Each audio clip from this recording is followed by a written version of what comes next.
হাত উপরে সবাই, হাত উপরে, হাত উপরে, হাত উপরে। তো এই ভালো তোমরা কি ভালো এই মিজান ভাই, এটা তো অস্ত্র। অস্ত্র? এই হাত উপরে, হাত উপরে, হাত উপরে, হাত উপরে, হাত উপরে, হাত উপরে, হাত উপরে, হাত উপরে, হাত উপরে। ইনসাফ, ইনসাফ, নাম তুরবাগড়ি কি? ইনসাফ, তুরবাগড়ি কে? তুরবাগড়ি কি?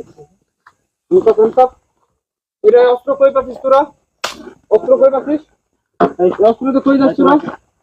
এই অস্ত্র কই যাস? এ মারা দরকার, এদিকে নিয়ে আসো, এদিকে নিয়ে আসো, এখানে নিয়ে আসো। এই স্যারের কাছে নিয়ে যান, স্যারের কাছে নিয়ে যান। এখানে আসো, এখানে আসো, সব লাইন আপ। হাত উপর। এই তোরা অস্ত্র কই পাচ্ছিস? ইয়ে থাকো। তুমি কই থেকে আসছো? এখানে, এখানে আসো, এখানে আসো, এখানে আসো, এখানে, এখানে আসো, এখানে আসো, এখানে আসো। এই তুমি সামনে আসো। ওর নাম কি? স্যার মোহাম্মদ বিপ্লব। বাড়ি কোথায়? নাজিরপুরে। এই তোমার বাড়ি কোথায়? আমার বাড়ি কালীনগর। কালীনগর তিরমণিপুরে। তোমার নাম কি? তোমার নাম কি? আমার নাম মনি। তোমার নাম কি? মমিদুল।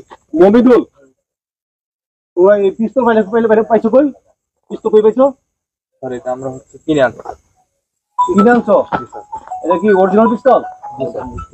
অরিজিনাল পিস্তল? জি স্যার। গুলি বার হয়? জি স্যার।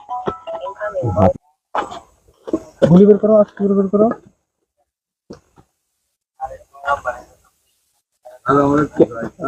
এটা কি অরিজিনাল পিস্তল? না স্যার, এটা হচ্ছে স্যার খেলনা পিস্তল। খেলনা পিস্তল? অরিজিনাল পিস্তল কই লাগিস না? হ্যাঁ স্যারের সাথে মিথ্যা কথা। এই ও এটা অরিজিনাল পিস্তল বলা কইতে কই থেকে?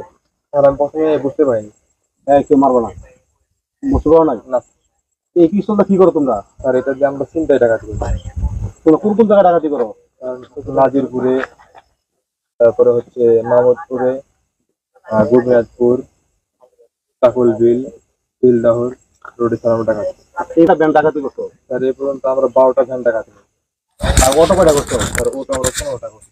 মোটরসাইকেল কয়টা করছো? স্যার মোটরসাইকেল 10টা করছি। 10টা মোটরসাইকেল করছো? এই মোটরসাইকেল সেল দাও কোথায়? স্যার এগুলো সব রাজশাহীতে চলে যায়। এই কার মাধ্যমে নাও? স্যার এটা হচ্ছে আমাদের ডিলার আছে, ডিলারের মাধ্যমে। ডিলার নাম কি? স্যার ডিলারের নাম আব্দুল রাজ্জাক। সে আমাদের নেতৃত্বে বিএনপির একজন নেতা। সে হচ্ছে সবকিছু মানে আমাদেরকে হ্যান্ডেল করে। তোমরা এই যে চাঁদাবাজি করো? জি স্যার, চাঁদাবাজি করি। কিসে চাঁদাবাজি করো? স্যার এটা হচ্ছে আমাদের এলাকাতে যারা হচ্ছে স্থায়ী পুকুর আছে, তার পুকুরে স্যার আমরা হচ্ছে তাদের হুমকি ধামকি দিয়ে ভয় দেখাই। ভয় দেখানোর পরে তারা আমাদেরকে চাঁদা দেয়। আর বীজ দাও? পুকুরে বিষ দাও? জি স্যার। মানে কয়টা পুকুরে বীজ দিছো এই পর্যন্ত? স্যার এই পর্যন্ত আমি 6টা পুকুরে বীজ দিয়েছি। বীজ দেওয়ার কি বীজ কি ধরে দিয়ে দাও না কোনো হুমকি হুমকি দাও বীজ দেওয়ার আগে? স্যার হুমকি দেওয়ার আগে আমরা টাকা আমরা চাই যে আমাদেরকে টাকা না দিলে পরে বীজ দিয়ে দাও। তোমাদের গডফাদার কেডা? Sir godfather Abdul Razzak.